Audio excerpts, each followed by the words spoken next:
คิดพอตอนฝนหลังเล่นลงมา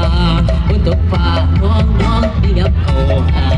คิดพอดว่าตาจนไอ้สิกาใจตาย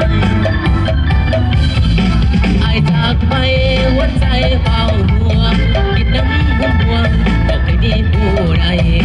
รักน้องแล้วไม่เคยคิดเปลี่ยนใจคิดน้ำแต่สมัยตอนจำหน้าทุ่งมอง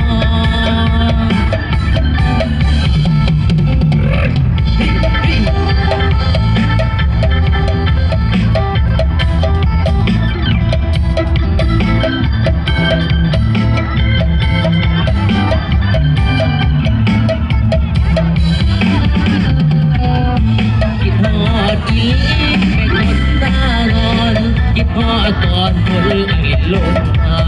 บนตกฟ้าห้องน้องให้ยับคอหาคิดฮอดปัญหาจนไอ้สิขา